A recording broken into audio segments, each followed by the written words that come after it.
At nandito na tayo mismo sa Shell Station dahil bibili tayo ng Shell Advance City Scooter mga kapanalig, no?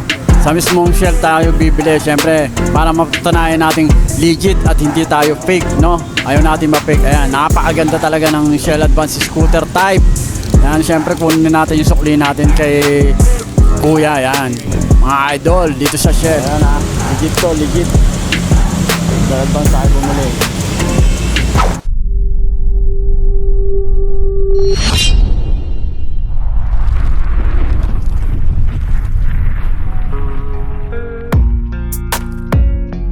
So ito nga pala yung ginamit natin, no? Nakatatlo tayong gamit ng Shell Advance City Scooter, no? Siguro naman mabibigyan ko kayo ng magandang review dito dahil nakatatlong gamit tayo. Hindi lang isang gamit yung ginamit natin, no? Tatlo mga kapanalig para siguradong mare-review natin at may experience natin kung ano ba gaano ba kaganda tong langis na to mga kapanalig, no? Kung maganda ba sa umpisa, kung gaano ba tinatagal, umaabot ba talaga to ng 8,000 km, tapos 9,000 na stop and go na sinasabi dun sa likod, no? So bibigyan natin ng magandang review yan. Siguro naman mare-review natin to kasi tatlong beses natin ginamit to, no? Ay tatlong beses natin siya ginamit kasi nga na-satisfied ako dito sa Shell Advance Scooter na to. So maganda talaga to, no? Kaya bibigyan natin ng magandang review. Sa pag binili nyo siya mga kapanalig, binili ko siya dun sa mismong Shell Station. Paayos na siya, may kasama siyang Shell Advance Scooter Gear Oil, yan mga kapanalig, 15W40, no? Nagkakahalaga nga pala to ng 460, kung di ako nagkakamali, no? Magkasama na siya, and then talagang medyo pricey siya kasi nga bundle siya. Tapos ang kagandahan ng mga kapanalig, no? Magda-download kayo ng apps ng Shell. Ayan, kung ano yung i-download nyo na apps, ayan, yung ganyang apps, i-download nyo. Tapos may pipila pang kayo dyan, mag-fill up lang kayo, napakasimple lang yan.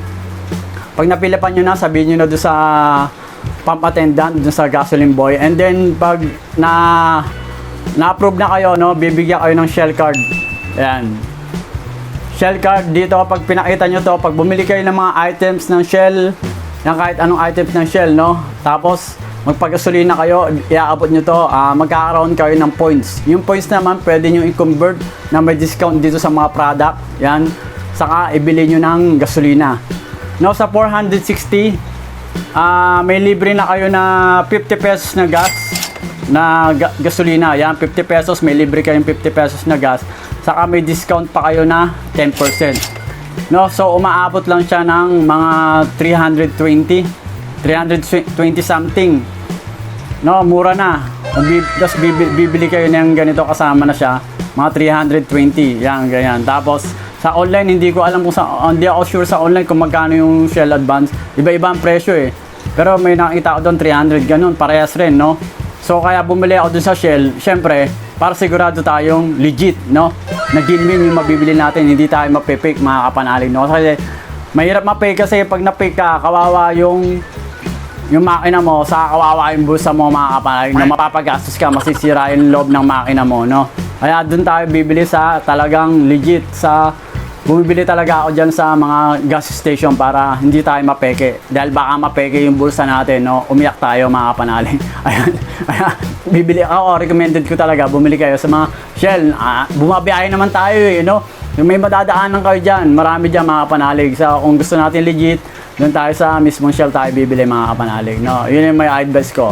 So ngayon mag-change oil na tayo. Tingnan muna natin. Ayan yung Odo 1548 tayo nag-change oil mga kapanalig. At gagamitin na natin ang Shell Advance Scooter 10W40. Yan mga kapanalig. Tingnan nyo, ayan yung last na ginamit kong oil 15 plus yung tinakbo, no? Ano, maitim na talaga. Inamoy ko pa, talagang amoy sunog na kasi 1.5 na mga idol, mga kapanalig yan. Ngayon tingnan na natin tong Shell Advance City Scooter. Yan yung label niya mga kapanalig. Yan, no, nandito yung code. Ayan, yung buo niya 1 liter. Dito yung makita yung code kung legit mga kapanalig. Ayan, no? Ayan, yung barcode niya mga kapanalig, no? Ayan, feel here, Shell Advance City Scooter, expertly engineered for stop, start, city riding mga kapanalig. Fully synthetic, scooter 10W40. Yan, no? Shell Pure Plus Technology, 1 liter. Yan, mga kapanalig, no? Ayan, napakaganda nito kasi fully synthetic na siya and expertly engineered for stop-start city riding. Kumbaga, pwede siya sa mga mata-traffic na lugar, mga kapanalig. Saka kaya ako pinili ito, mga idol. Ayan, kung mababasa nyo, no?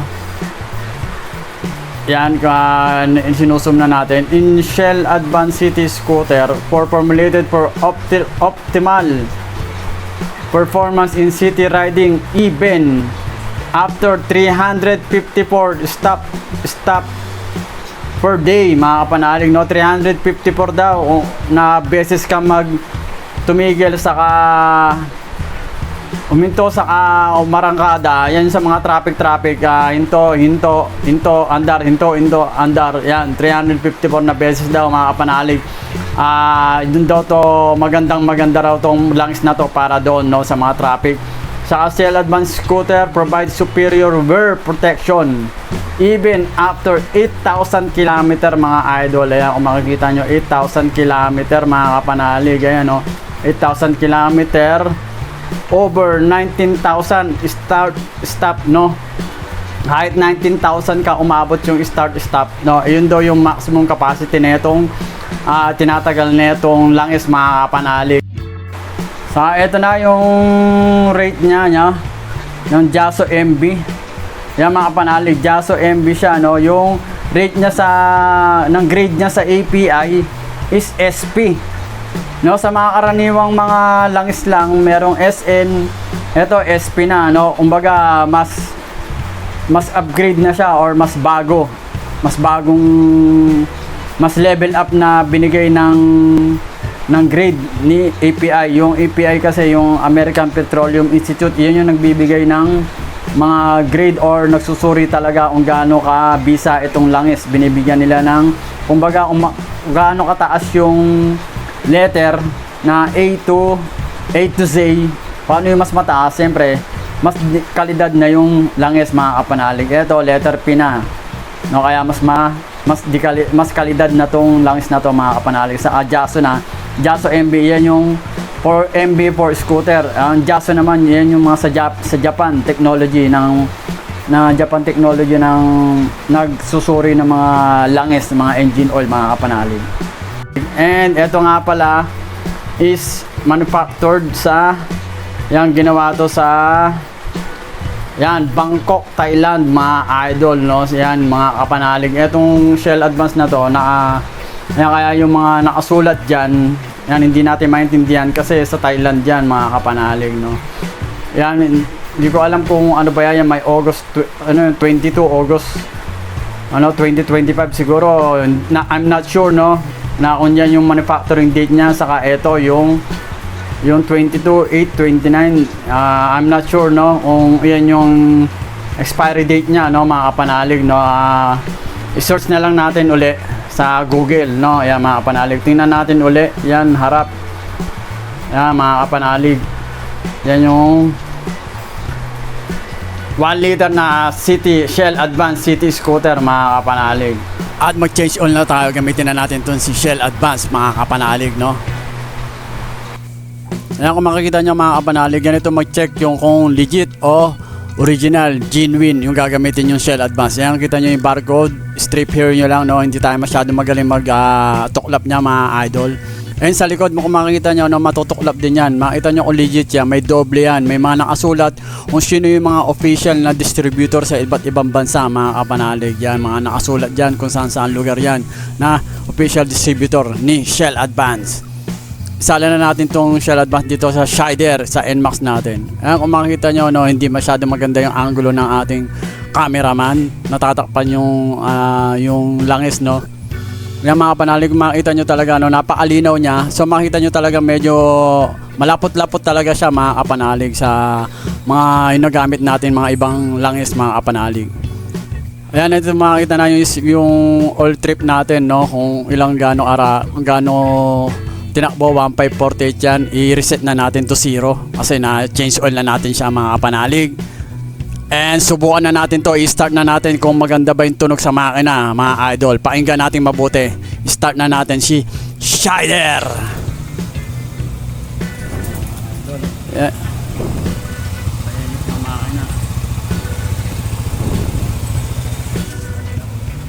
Sa kabila, ano, kung maririnig nyo, no?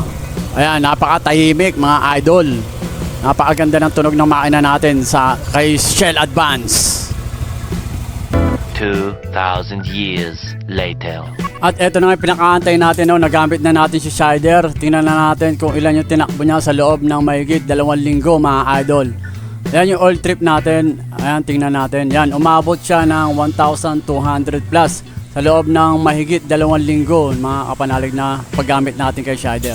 Ngayon, change oil na natin siya, mga kapanalig. Tingnan natin kung ano itsura na itong engine oil na Shell Advance yung ginamit natin dyan, City Scooter 10W40. And itsura, makikita nyo, no, hindi naman siya totally grabe kaitim, mga kapanalig, sa 1,200 plus. Tapos yan, amuyin natin yung amoy. Inamoy ko yan, mga kapanalig, no. Siyempre sa 1,200, no, amoy sunog siya kasi dire-diretso yung biyahe natin dyan, no. 2 linggo lang, 2 linggo mahigit lang, no. Nakuha na natin yung 1,200 kaya tuloy-tuloy, siyempre mainit yung makina.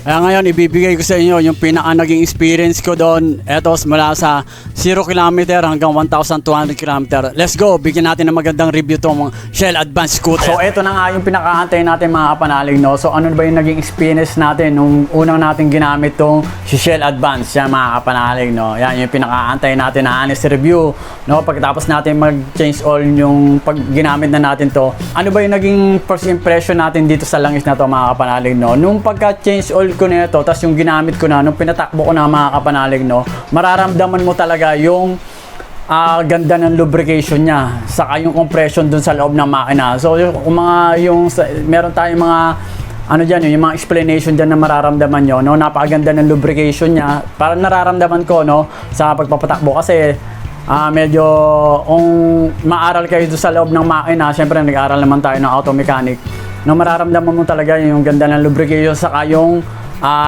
sipa, no, yung compression niya, yung lundag ba, kumbaga sa horsepower na yung pagdamba ng makina na sumasabay dun sa silinyador, mga kapanalig. Pag sinilinyador nyo na ganyan, gumaganyan, dumadamba. Kumbaga sumasabay talaga siya. So, indication nyo na maganda yung lubrication dun sa loob ng makina kasi talagang nasisil niya yung sa loob ng makina na talagang binibigay niya yung power ng makina na ma-release dun sa mga gulong, arangkada, mga kapanalig, sa pagpapatakbo ng sasakyan, mga kapanalig, no. So yung pinatakbo natin to, mga kapanalig, no, yung motor natin, no, mararamdaman mo talaga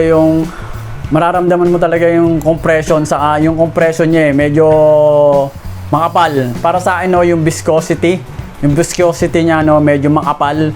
Para sa akin kasi ganun yung pakiramdam ko, medyo may lagkit doon sa arangkada. So mararamdaman ko talaga yung pag napakatagal nyo na nagmomotor. No, saka ako matagal na ako nagmomotor, saka napakarami ko nang nasubukan mga langis. Siyempre pag nag-change oil tayo, marami na talaga ako yung sa mga vlog ko, no, mga ginamit natin langis. So may i-compare ko dun siya sa talagang ginagamit ko langis, no, dun sa Motol. No, yung sa unang arangkada, maganda, smooth talaga eh. Mararamdaman mo yung smooth na takbo. Eto iba. Yung pinatakbo to, medyo may lagkit siya. So indication siya na medyo makapal yung langis. Yun yung impression ko, mga kapanalig, no. Yun yung pagkaka-experience ko dito. May own experience, may own opinion, mga kapanalig, no, na i-share ko sa inyo. May lagkit siya sa arangkada, no, pagpapatakbo. So para sa akin, no, maganda yon kasi parang medyo makapal yung langis, no. Siyempre pag in the long run na paggagamit natin ng sasakyan, ng makina, pag pinaandar mo siya ng matagal, so umiinit yung langis, no. Pag umiinit yung langis, no, sa tagal, nagiging manipis na lumalabnaw yung langis, no, pag tumatagal, no. Kaya yun, sabi ko nga, para sa akin, no, maganda yung ganon na medyo makapal.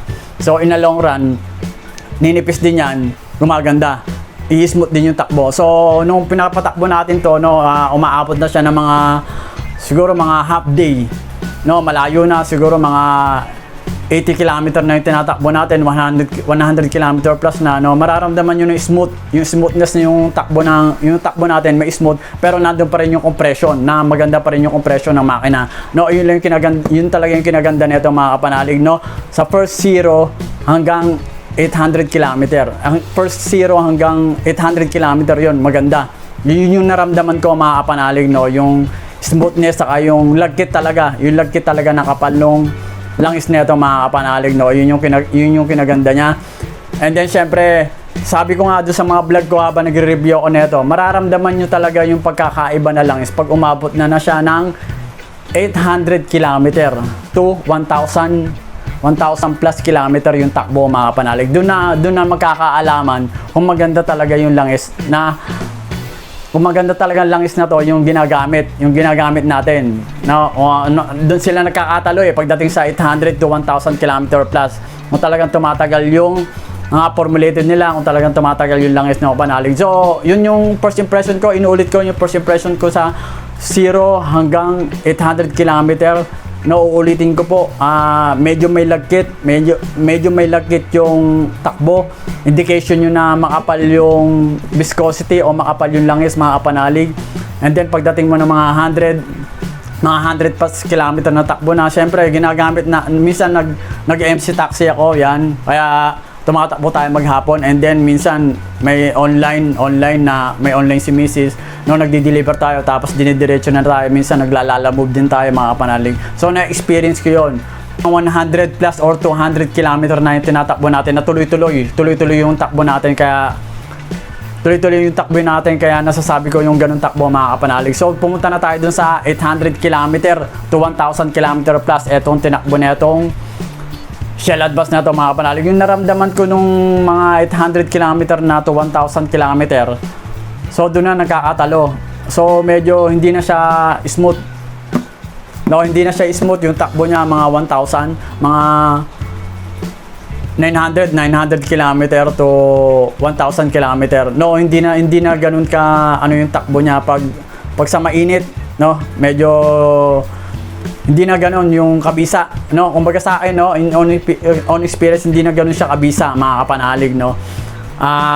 Yun nga yung sinasabi nito na kung sasabihin natin na aabot siya ng 8,000 kilometer, para sa akin mukhang malabo, no. Siyempre hindi naman tayo yung pinag-aralan sila, yung mga engineer sila, no, yung mga social, may mga engineer yan, no.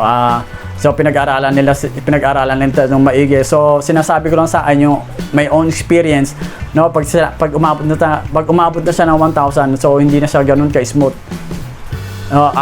Kaya nga sinasabi ko, no, kung para sa safety ng motor nyo, sa binibigay yung idea, so pag abot ng mga 1,000 km to 800 km pa lang, i-check nyo na yung sa dipstick ng motor nyo, no. Amuyin yung langis.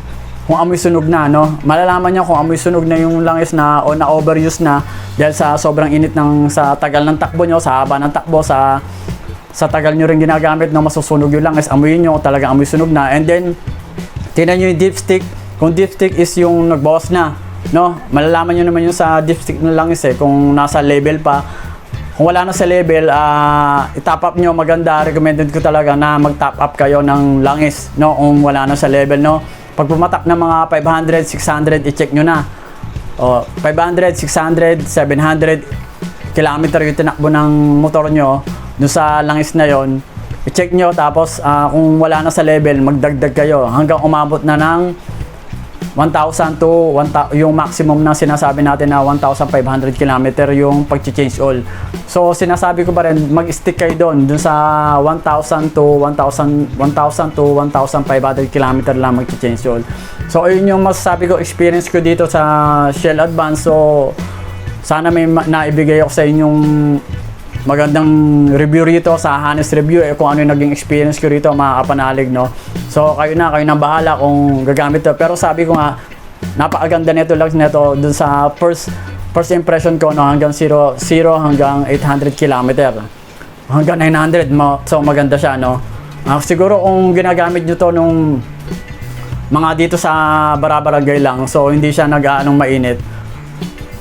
So sabi ko nga siguro okay na okay siya, no. So, yun nga, sabi ko nga rin, obserbahan nyo, mag-observe kayo, wag nyo nga hayaan na yung masyadong hahayaan na masyadong matagal yung ginagamit yung langis na aabot ng mga 2,000 kilometer, no? Ganyan, hindi nyo chinecheck. Mamaya nag-ano na, yung mga nag-evaporate na. So, hindi ko nga pala napakita yung video nito nung, hindi ko na makita yung video nung nag-change oil natin to, tapos sinalin ko siya dun sa lalagyan.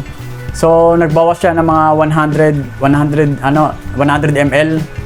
No, kumbaga nag-evaporate siya ng 100 ml. Dun sa nakita nyo naman sa video natin na umabot siya ng 1,200 km bago natin siya change oil.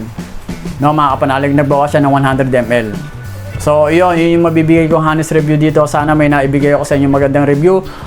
May naitulong ako sa inyo. Kung umabot ka dito sa video na to, mga kapanalig, maraming salamat. Please support our channel, ang Reviewers Nika TV. Kung bago ka pa lamang dito sa channel na to, please like, share, and subscribe ka na dito sa aming channel, and pindot mo na rin yung notification bell para lagi kang updated sa mga bagong video ng mga katulad nito, mga review, para naman may bibigay ako sa yung idea. Kung may katanungan kayo mga kapanalig, no, huwag kayong mahiyang magtanong, mag-comment, sasagutin natin yan sa abot na ating makakaya. And shoutout nga pala dyan sa mga kapwa nating kapanalig, napakarami nyo na nagpapa-shoutout doon sa mga kaibigan natin nasa Japan, nasa Saudi, yan, sa iba't ibang lupalop ng bansa, no. Maraming salamat po sa pagbisita nyo dito sa aming channel. And hanggang sa susunod natin, abangan nyo nga pala yung eto mga kaabangan nyo mga kapanalig, eto, alam nyo na to. Alam nyo na to. Ayan, no? Diba? Petron Speed Scooter, mga kapanalig, 10W40. Yan. MB para sa scooter, mga kapanalig, no? Alam niyo to, no? Hindi niyo pa alam kasi bago lang to, mga kapanalig. Yan. Abangan niyo yan. No, ginamit pa lang natin. No, ayan yung sa video natin kung na-upload ko na to. Ayan. Panoorin niyo yung review dito about dito sa Petron Sprint Scooter, no? Tingnan natin kung maganda, mga kapanalig, no? Abangan nyo, mga idol. Yan, bago ng Petron, mga kapanalig. Kung hindi ko pa na-upload yan, wala pa dito. Kung na-upload ko na, mga kapanalig, panoorin nyo, no? Napakagandang review nito. Kung hindi nyo pa nasusubukan to, yan, panoorin nyo na. Huwag nyo na palagpasin, mga idol. Huwag nyo na palagpasin. Ikaw din, magsisisi ka pag hindi mo pinanood to bago mo gamitin, mga kapanalig, no? So, hanggang dito na lang, mga kapanalig. Hasta la vista, baby.